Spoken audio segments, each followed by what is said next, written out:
Rumors that the Chicago Bulls are starting a fire sale. Zach LaVine, Alex Caruso, Andre Drummond. Can I interest you in any of them? And how did the Mavericks get destroyed against the Pelicans? Complete flip-flop from the last game. Can the Mavericks afford a Luka off game? Talk about that and more on today's Locked On Mavs. I'm Luka Doncic, and this is Locked On Mavericks podcast. Mavericks, NBA champions. Bang! Bang! It's good, and the Mavericks have won the game. If you don't believe, you shouldn't be here.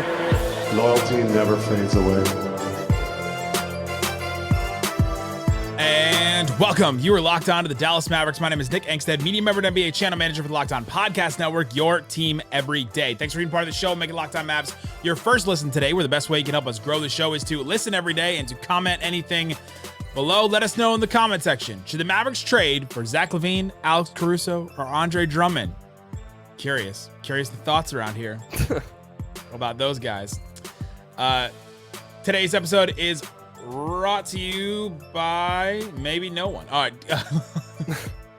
After tonight's game, they pulled no the one. plug. No one's bringing you this episode because it's just no one's bringing you a good Mavs game. No one's bringing you a good Luka game. This episode is brought to you by nobody. It was brought to you by nobody. Joining me, as always, bringing it every day. What you got for me, Slightly Biased? Oh, man, just currently getting dragged up and down Twitter. But, hey, it's another day in the life. I'm sure the comment section is very nice, too. Yeah. Right now. Should be a fun one. Just is what it is. We'll talk about that game. We'll talk about the absolute awful Luka game that we just saw. And talk about, can the Mavericks have an off Luka game? Like, can he afford it to be the best player in the world? Can the Mavericks afford it to win games like when he doesn't have a good game? We've seen one already this year a little bit, but now this is another game where we saw Luka have a bad game and the Mavericks get destroyed. So we'll talk about that, talk about their effort and transition, all that kind of stuff. Just a bunch of reasons why they lost this game. But I want to start here slightly. According to Shams Charania, it's finally time for the Chicago Bulls. Yeah. Finally. It's been a minute. It's been a while. They've needed to do this. According to Shams Charania, quote, teams are probing the availability of Bulls two-time All-Star Zach LaVine, and there's increased openness from both sides about exploring a trade, sources say. So Zach LaVine, apparently he wants a new home. The Bulls want a new home. The Bulls are not happy with anything that they're doing at any point. They had a players-only meeting one game into the season. They're currently 4-7. They are just not inspiring play whatsoever, except for the game they played against the Mavericks, where they played a really, really good defense. Yeah. In that one, but still lost. No, they're talented. Darnell Mayberry also reported, he's a Bulls writer for The Athletic, said, one league source told me this week the Bulls won't have the same roster in a month. Change feels imminent in Chicago. Let's start there. Are you interested in Zach LaVine or any of the other Bulls players? So just full stop. For my money, Zach LaVine is an underrated, underappreciated player. Incredibly talented, just absolute incredible scorer and athlete still. For the Mavericks, though, really does not make much sense at all. I look to the Denver Nuggets. It's a copycat league. Anytime a team wins, you kind of look at that roster and say, all right, how do we get there? The one thing the Nuggets do really well, and people have talked about this isn't something that I'm saying, they avoid redundancy on the roster. So they have a bunch of guys who contribute in different ways, and they do a great job of getting the most out of those players, figuring out, all right, this guy contributes this way. How do we do it? You add Zach LaVine to this Mavericks team already. I mean, going into tonight's game, they were tied with the Pacers for the most efficient offense in the NBA, according to Cleaning the Glass. That won't stay the same. After tonight, it will not stay. Yeah, it won't be the same anymore. So enjoy it while you can. But it just it wouldn't make much sense, in my opinion, because then you have three great scorers. Well, who's playing defense? You're not addressing your biggest need. So LaVine doesn't make much sense for me, personally. LaVine makes no sense on this Mavericks team. They've got enough scoring. They've got enough. They've got enough in that department. They've got shooting in that regard.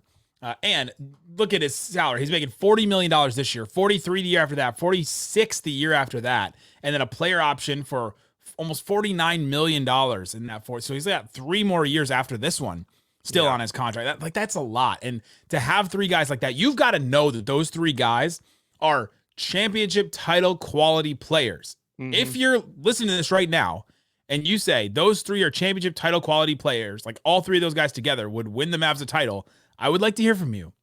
Yeah. Tell me, because I just don't. Like, I don't think those 3 guys come together. Look at what's happening with the Clippers right now, right? Those three guys are maybe the same level of player. Maybe not like Luka withstanding, but like you Yeah. get those 4 guys together, and it's just not working at all now with them. And they're not expected to win a title like that. You look at the Suns. We haven't really seen the Suns together yet, but it's got to be like that. You've got to know that those 3 guys can get you there.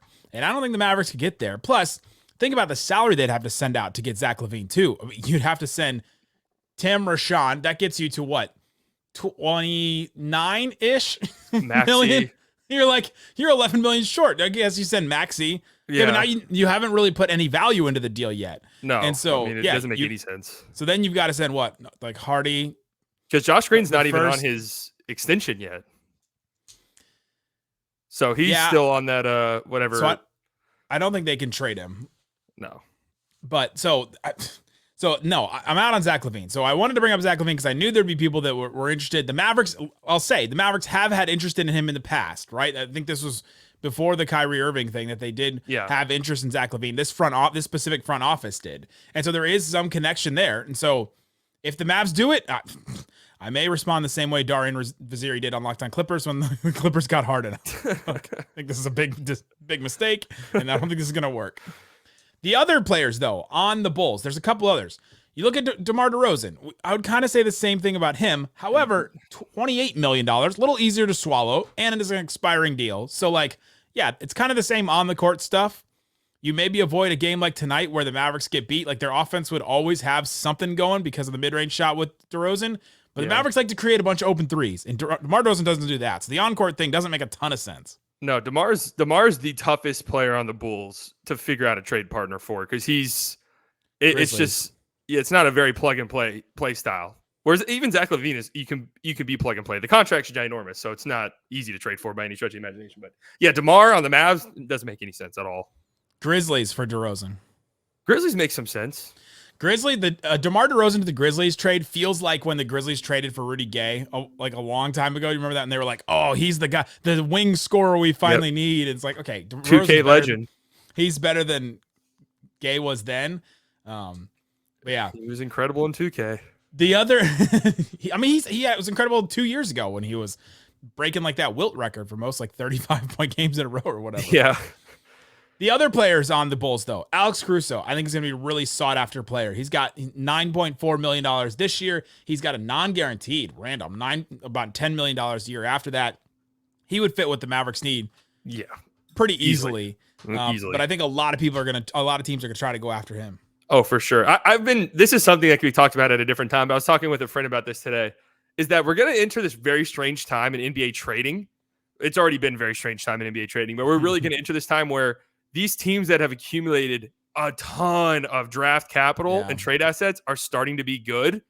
And so if you're the Thunder and you think Alex Caruso is good, you can outbid anybody you want. And you just have to dip into your endless pool of draft assets and be like, oh, this team's offering 1 pick. Okay, we'll send 2 because we just have so many. It doesn't matter to us at all.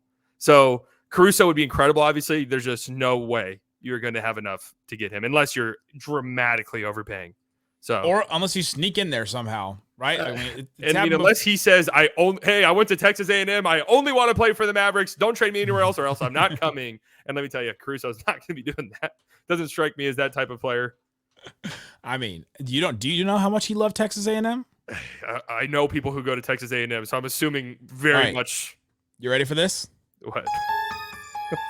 Alex Caruso. It's like, I'll come back to Dallas because I loved A&M so much and I want to be in Texas again. No, hey, a lot of people say Dallas is just like College Station. But some people are saying, but A&M's got to get rid of Jimbo Fisher. I can't be in the same room as Jimbo Fisher. I can't be in the same state. You've got to get rid of him. So A&M gets rid of their football step coach. 1 complete. No. I need Johnny Manziel as the head coach. I was gonna say if there's another firing at A&M or with the Mavericks, it's Alex Caruso related. And all right, there you go. What about Andre Drummond? Because the Mavericks had interest in him this offseason.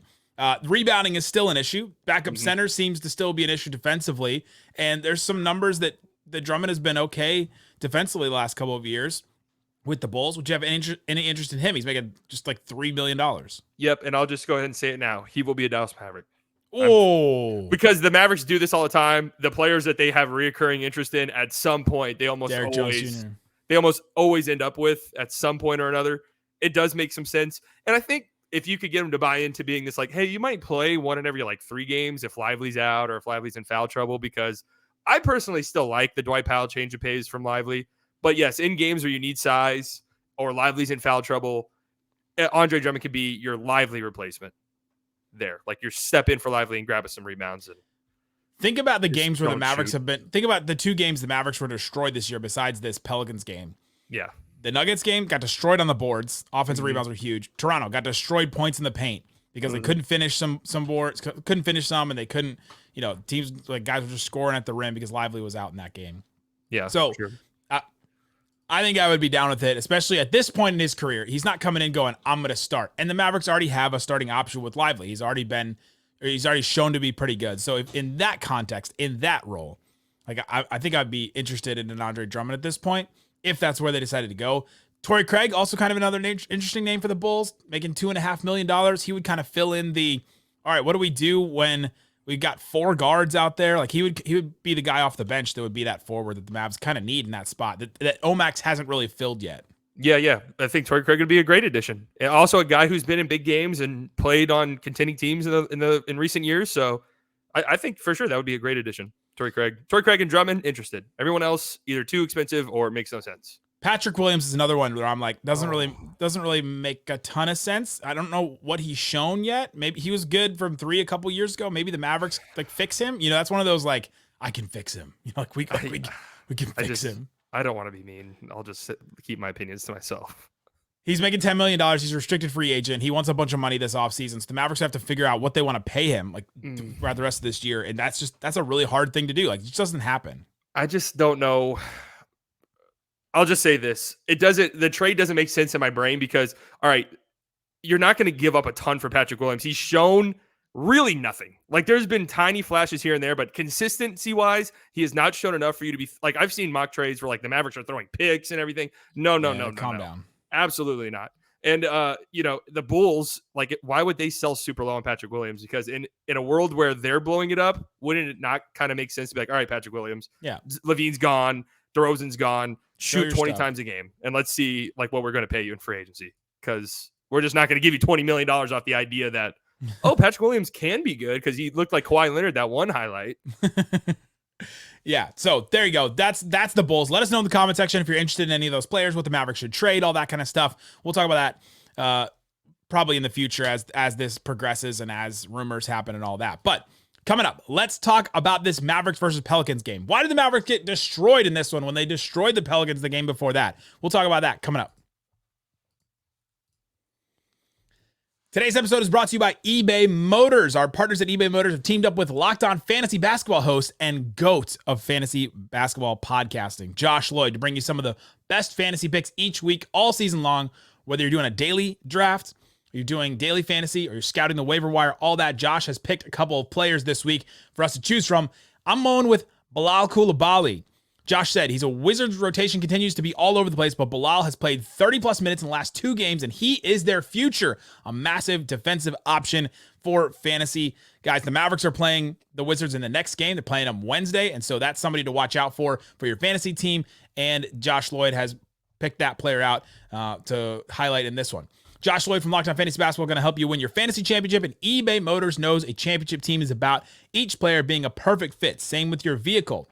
You can check out eBay Motors. They have 122 million parts to choose from for your ride or die. You can make sure that your ride stays running smoothly. They got brake kits, LED lights, roof rack, bumpers, whatever you need. Wipers, easy stuff like that. Car mats. They have all that kind of stuff. Keep your ride or die alive at ebaymotors.com. eBay guaranteed fit. Only available to U.S. customers. Eligible items only. Exclusions apply.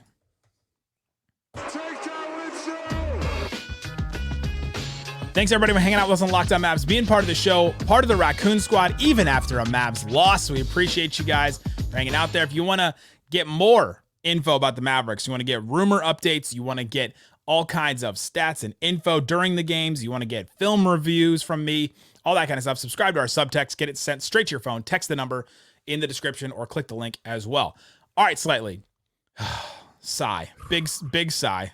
15 minutes and we're just now getting to it. Lasai. No, it's worth it's by design. Yes, exactly. By design. Mavs lose 131 to 110.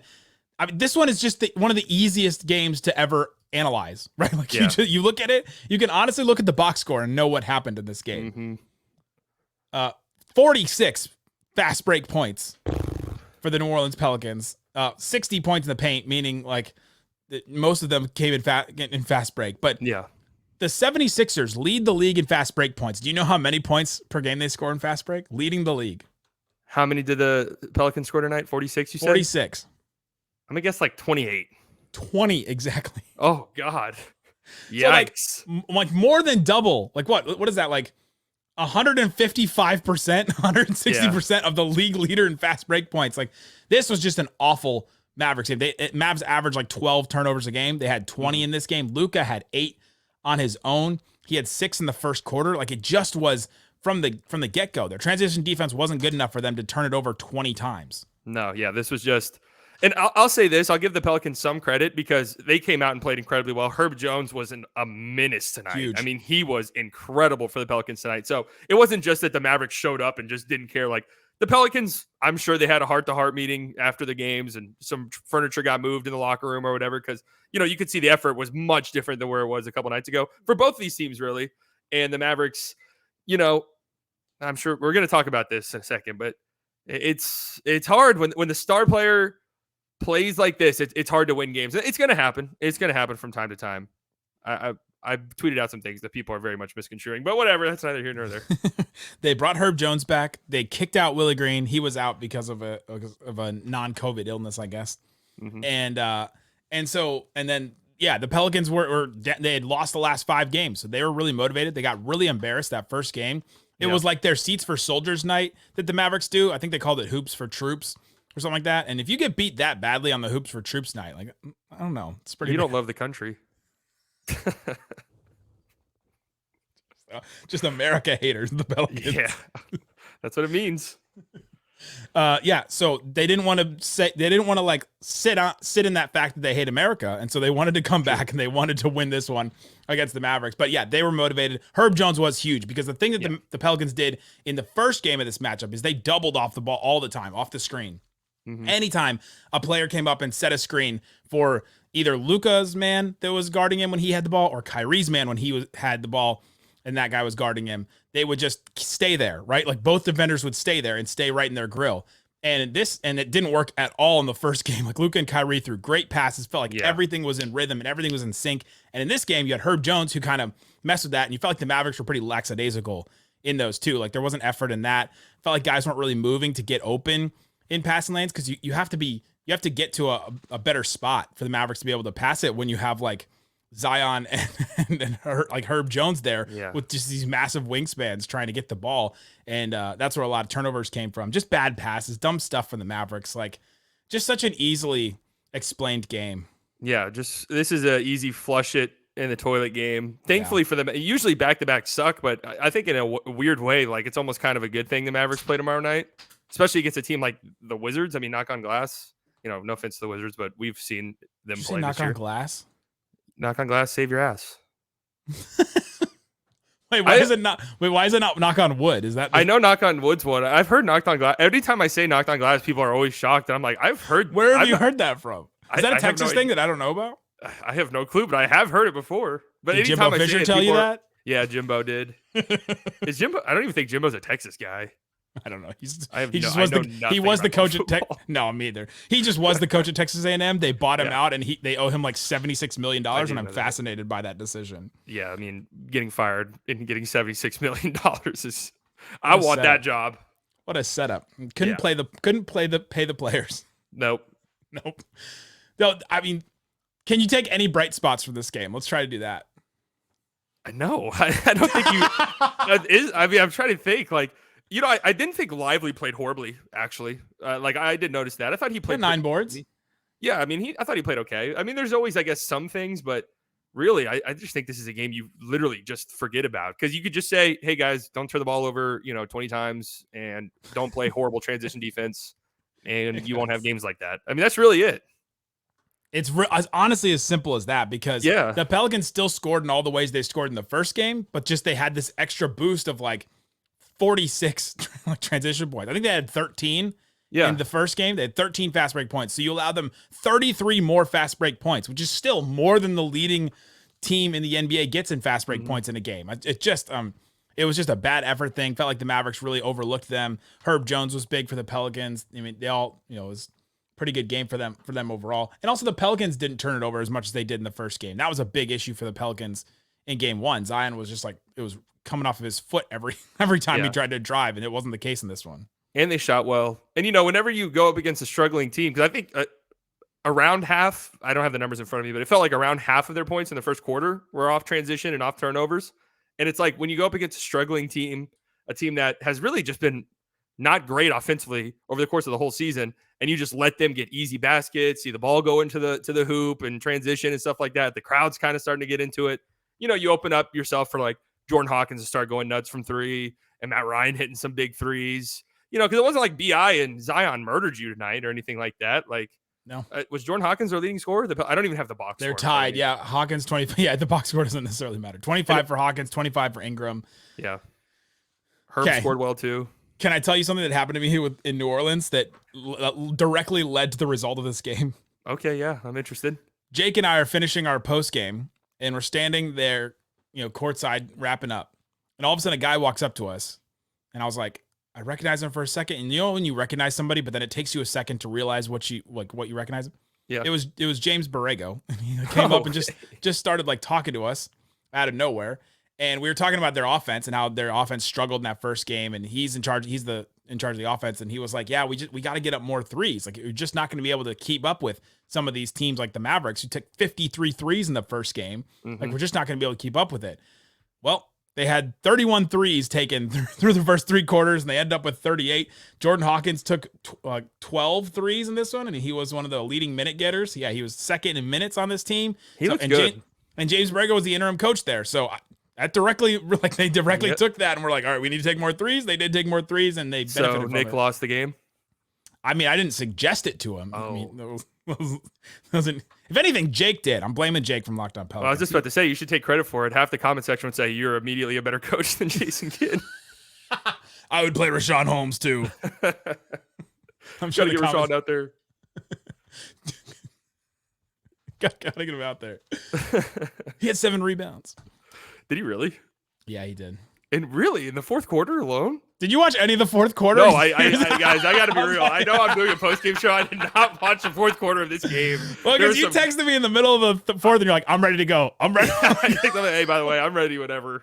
Just send the link and let's get it going. There were some great in-season tournament games tonight. So, I mean, like you said, there's just nothing to take away from a game like this. There's genuinely nothing. Yeah. Okay. Coming up, I do want to talk about one thing though. Can the Mavericks afford an off Luka game? Can Luka have an off game like this season or ever, really? Let's talk about that coming up. Today's episode brought to you by Ibotta. Ibotta is an app that helps you get money. That's it. You want money? You can get it from Ibotta. You don't get points. You get cash back on tons of stuff, including your Thanksgiving feast. If you know you're putting it together, you're the one, like all of a sudden, a lot of you, like me, are like late 20s, 30s. You're like, have your own life now. You have to contribute to Thanksgiving. You can't just show up with nothing anymore. You can't just show up with yourself and like napkins. You've got to produce. And so if we're going to produce, starting November 1st for the 4th year in a row, Ibotta is giving 100% cash back on your Thanksgiving feast.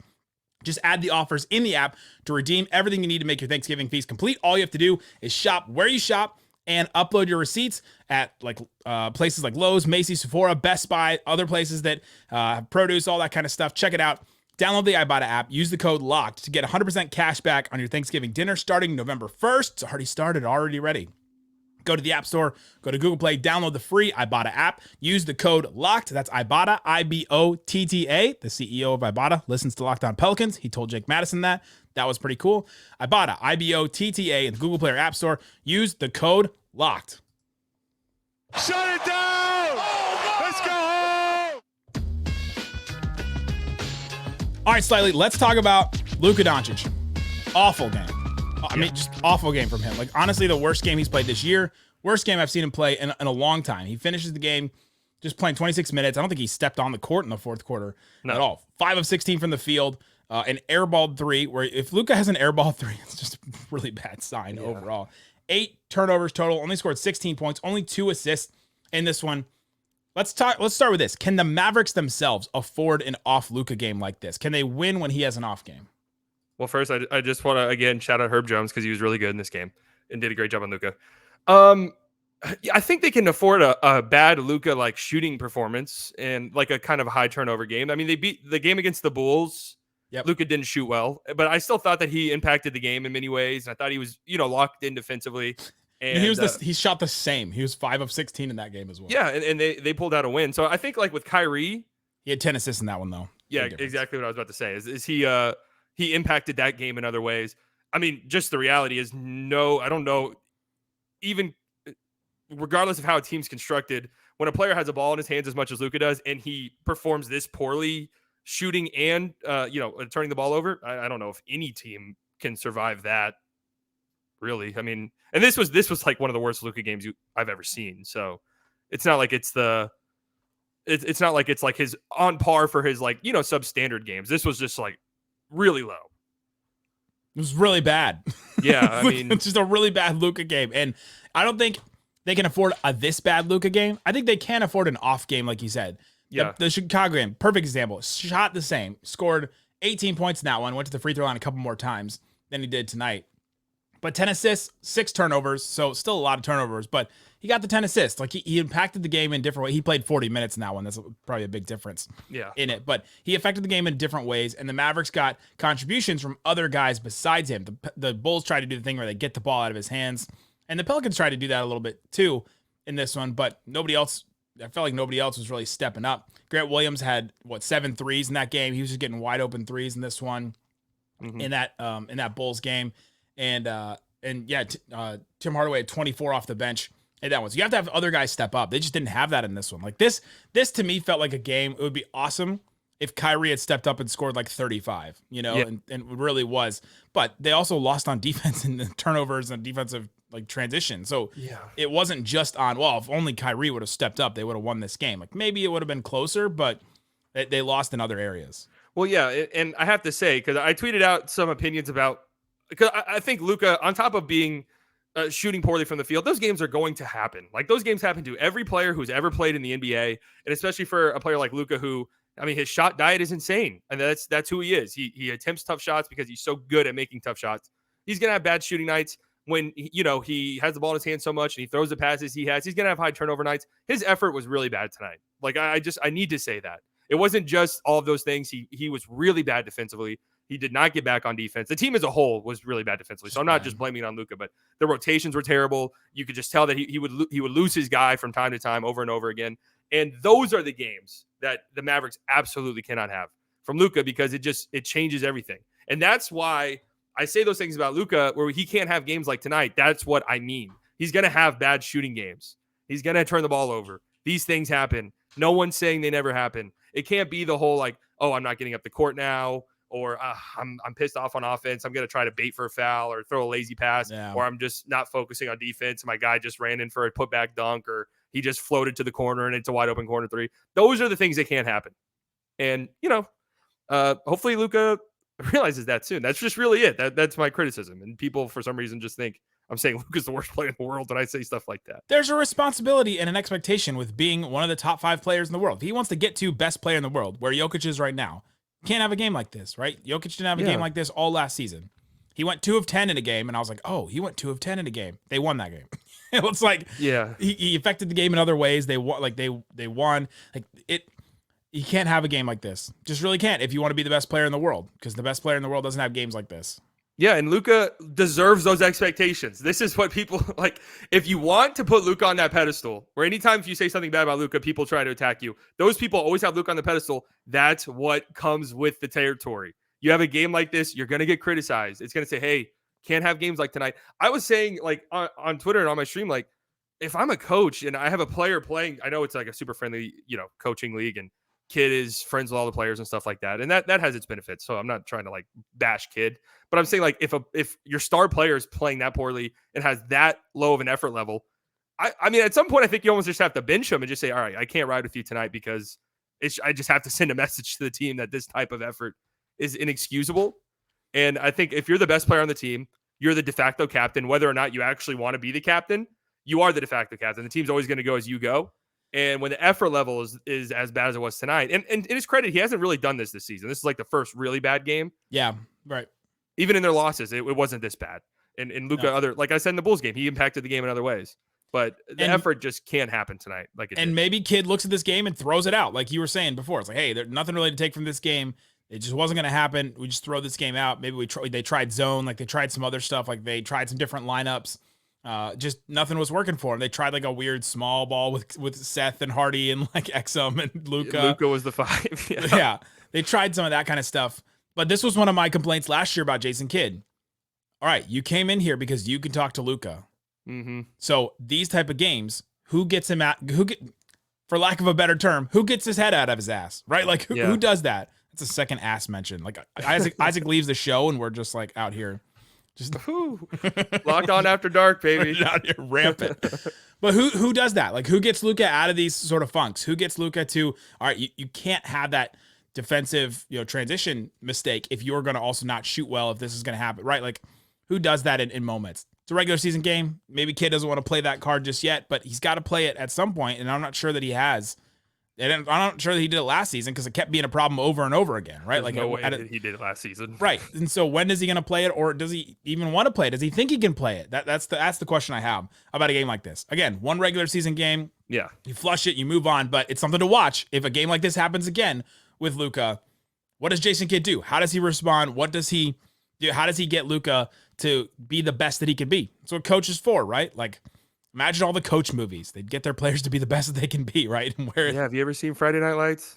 Oh, Clear Eyes, Full Hearts Can't Lose. I would follow Coach Taylor into like a dark Has Kidd cave. seen that movie? We need to get in contact with him. I bet if we tweet about it enough, he'll watch it. Yeah. He should watch the show instead of the movie. I've never seen the show. The show is great. I love the show. I have an unpopular opinion about sports movies and shows that I just won't share. It's not really a sports.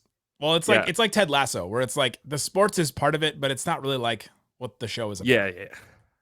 I just don't like sports movies more often than not are just so beyond corny to me that it's hard. It's hard. Unless it's Luck of the Irish, and then it's like, it's perfect, right? Was that the Disney Channel? That's the Disney Channel original movie where the guy turns into a leprechaun. Yeah. I remember that movie when I was a kid. I used to actually like that movie a lot. That was a great one. That's one of my favorite Disney Channel original movies. Basketball movies are typically better than like football ones, in my opinion. Well, it's much more contained space, so you can film stuff more. Whereas like football, it's just really hard to make those moves look like they're real. Yeah, and they always hire people that have clearly never played sports, and it just really takes you out of it. There you go. Let us know in the comment section what you think about the Bulls rumors and guys like that. We'll be back tomorrow. Slightly and I will talk about the Wizards game. If the Mavericks lose this Wizards game, we might start recording during the fourth quarter. We'll have to disable the comments. Punt. We'll just punt on the comments altogether. Yes, you will not be commenting on that video. Oh my God. Thanks for joining us on Locked On. Thanks for joining us on Locked On Mavs. Peace out. Boom.